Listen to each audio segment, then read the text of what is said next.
Dr. Bikramjit Sharma. In this work, I present the work done by our research team on graphene enhanced anti-fouling composite coatings.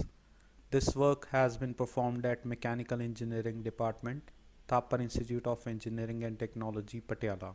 The application of polymer-based surface coatings is economical and efficient way to protect exposed surfaces from biofouling and corrosion. However, traditional commercially available polymer coatings usually have a single function: anti-fouling or anti-corrosion. Nanoparticles filled polymer coatings have been widely acknowledged as a novel and effective methodology to avert biofouling and biocorrosion. The work related to graphene enhanced coatings combining anti-corrosion and anti-fouling functions will be presented in the following slides. Biofouling initiates biocorrosion that causes deposition of corrosion particles on the surfaces and deteriorates the metals. Such fouling is prevalent in boilers, cooling condensers, desalination plants, food processing equipment, geothermal plants, and oil production equipment. The unwanted layer of foulants can collect on the surfaces of heat exchanger and decrease thermal efficiency and increase pressure drop in fluids. Fouling can lead to blockages or several types of damage to the exposed metal surfaces. This results into different kind of fouling or corrosion failure to the materials as shown in the pictures.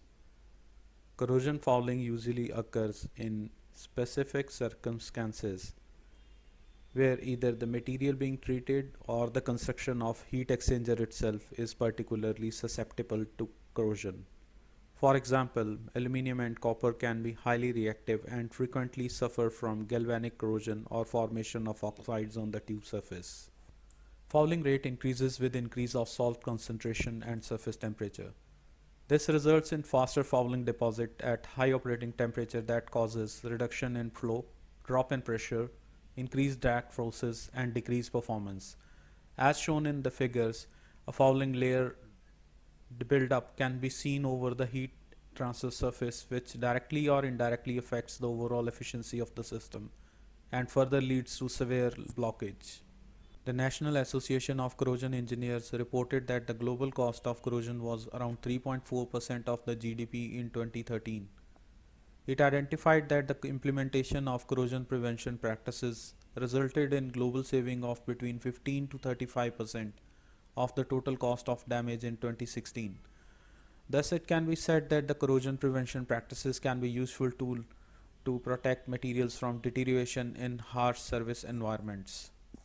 There are a number of environmental and material selection factors affecting biofouling colonization, bioadhesion on hard surface. Nanocoatings can make surface scratch resistance, improve hardness, and improve the resistance to bacteria.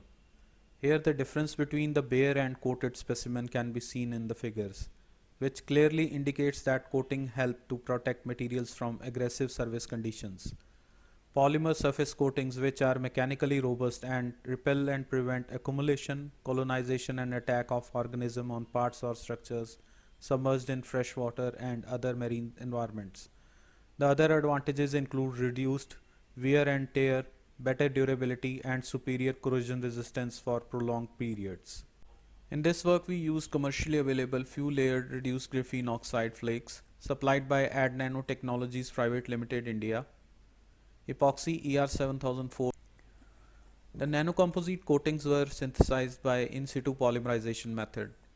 A predetermined amount of reduced graphene oxide was added to resin part A.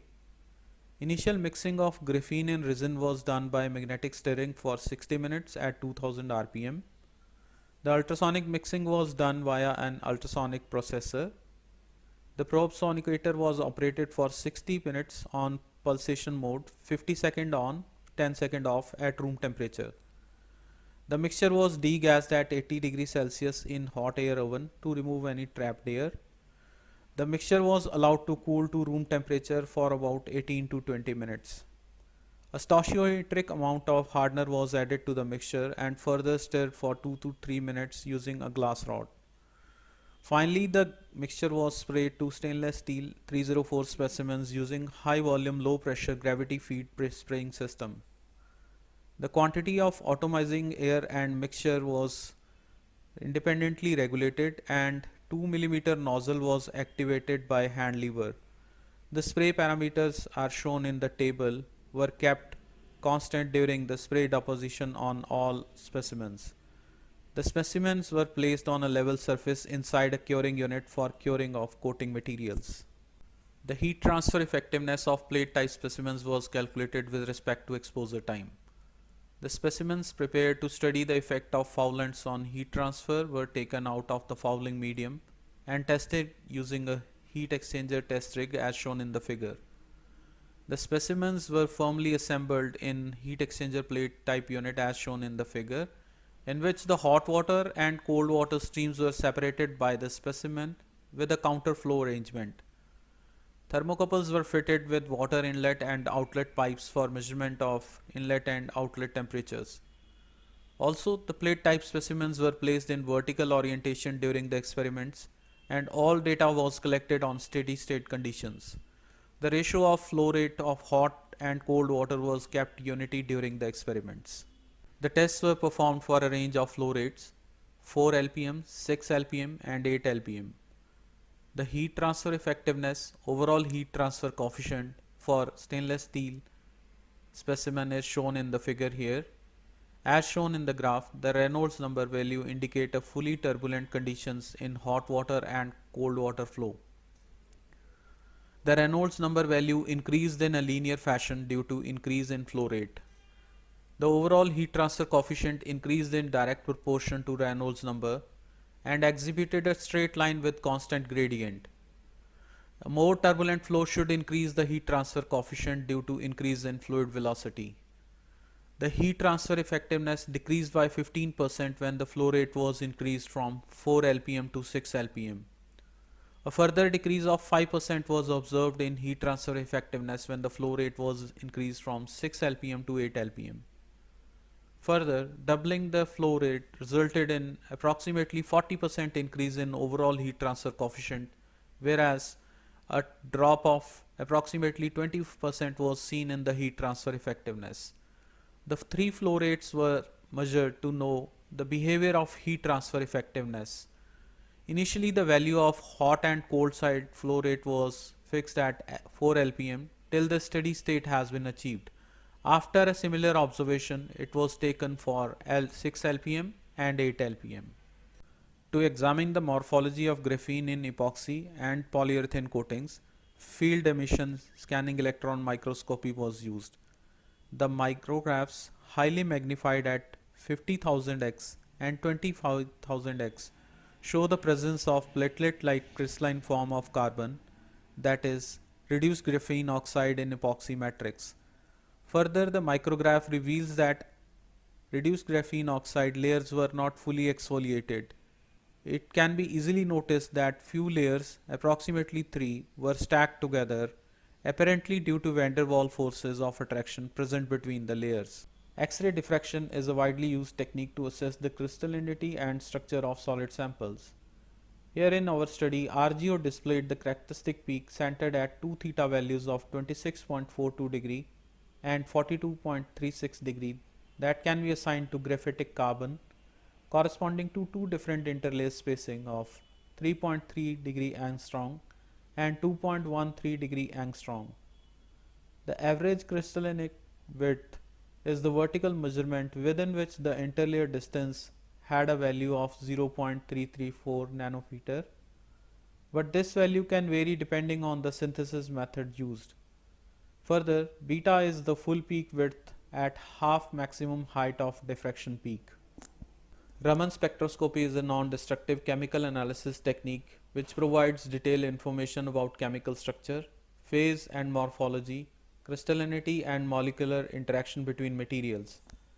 The Raman spectra of RGO has been shown in the figure. It was observed that RGO exhibited two prominent Raman characteristics at 1348 cm inverse and 1587 cm inverse, corresponding to disordered induced defective and graphitic peaks.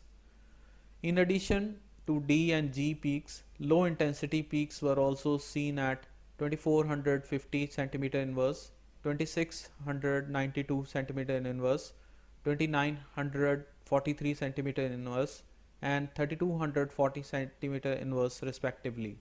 The Raman spectra of ER7004 epoxy resin, ER7004 incorporating 0.3 weight%, 0.5 weight% RGO have been shown in the figures here. The various peak assignments were attributed to peaks which were due to aromatic ring vibrations, carbon and epoxide group stretching, deformation of different carbon and methyl groups like CH2 and CH3, along with RGO peaks assignment as shown in the previous slide. Here the Raman spectra of UR9002 polyurethane resin and UR9002 incorporating 0.3 weight% and 0.5 weight% RGO have been shown. The various assignment was allocated to the spectral peaks which were due to formation of benzene ring mode, carbon and methyl groups, aromatic in-plane deformations, aromatic conformation of carbon bonds, nitrogen hydrogen polar covalent bonding along with RGO peak assignments. Thermal analysis plays an essential role in validating the stability of polymer coatings and adhesives in the required temperature range for specific applications. The DSC thermograms of different composite coatings are shown in figures here.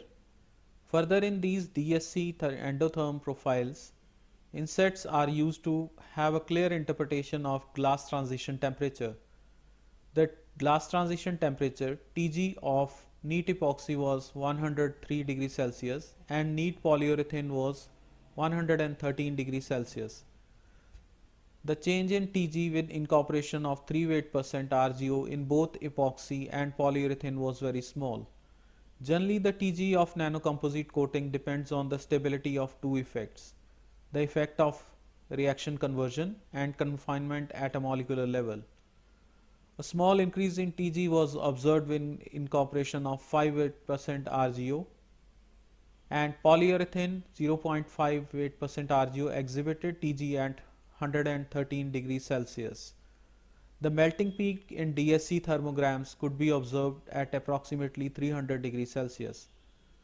Glass transition temperature is a limit beyond which coating will be typically softer or rubbery.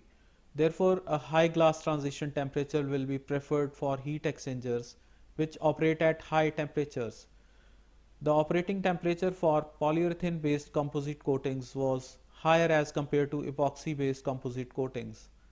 For further experiments involving direct contact of nanocomposite coatings with hot water and cold water on either side of the substrate, the hot water temperature was maintained at 85 degrees Celsius. It should be mentioned that after many times exposure to hot water circulation and fouling environments, the nanocomposite coatings did not show any symptoms of adhesion failure or loss of flexibility.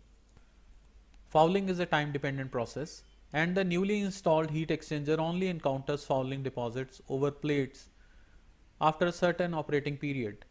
In a heat exchanger, fouling deposits on plates can reduce the heat transfer owing to their low thermal conductivity. This figure shows the heat transfer effectiveness with respect to flow rate of the plate type specimens immersed in fouling media. The effectiveness of heat exchanger decreased by 25%, 22% and 17% after 20 days in stainless steel 304 as shown in figure 1. The results obtained at 4 LPM indicate that effectiveness decreased by approximately 13% and 22% after 7 days and 14 days respectively, which can be due to increased thermal resistance due to initiation and deposition of fouling layers during this period. A same trend was seen in plates coated with nanosteel guard as shown in the figure B. The formation of black magnetite is visible after 21 days in stainless steel 304 steel pan. Further, in figure C2H, it is observed that neat polymer coatings or nanocomposite coatings remained effective against the influence of foulants. In case of ER7002, the effectiveness decreased by approximately 5% after 7 days, 10% after 14 days and 15% after 21 days. Similar results were obtained at flow rates 6 LPM and 8 LPM. In case of UR 9004, the decrease in effectiveness was very small. Also, no sharp decrease in effectiveness was observed after 28 days. The incorporation of graphene in ER 7002 and UR 9002 slightly improved the heat transfer effectiveness of coatings. The performance of nanocomposite coatings with respect to heat transfer effectiveness can be arranged in the order shown here. Furthermore, the UR 9004 RGO nanocomposite coatings showed better performance as compared to ER 7002 RGO coatings. UR 9002 0.58% RGO nanocomposite coatings was most promising towards fouling resistance when compared with other nanocomposite coatings. In this slide, it is observed that neat epoxy resin and nanocomposite resin containing ER 7004 0.38% RGO, a growth of scaling or fouling layer over the whole surface was observed after 28 days, but no such prominent effect was seen in ER 7004 0.58% RGO coatings. Similarly, in polyurethane, UR 9002 resin and polyurethane based nanocomposite coatings, UR 9002 0.38% RGO and UR 9002 0.5% RGO, the deposition of fouling media chemicals was observed, but no such prominent layer or initiation of scaling or fouling was observed. Here are the conclusions. The surface microstructure of coatings show rugged surface with a thin layer of epoxy polyurethane uniformly spread over the surface of steel substrate. The RGO platelets were observed to be randomly and well dispersed in the matrix. Moreover, Raman spectroscopy results also confirmed the existence of RGO within the matrix. The heat transfer effectiveness of coated stainless steel plates incorporating RGO was higher than the neat epoxy polyurethane coated steel plate. This can be attributed to an increase in surface roughness and thermal conductivity of polymer coating due to presence of RGO. The heat transfer effectiveness of specimens increased with an increase of quantity of RGO in both matrices. The negative effect of fouling on the transfer of heat was much smaller in case of coated plates. The presence of RGO prevented the coating from deterioration due to exposure to fouling media, and the presence of RGO did not significantly change the glass transition temperature of coatings. Thank you so much.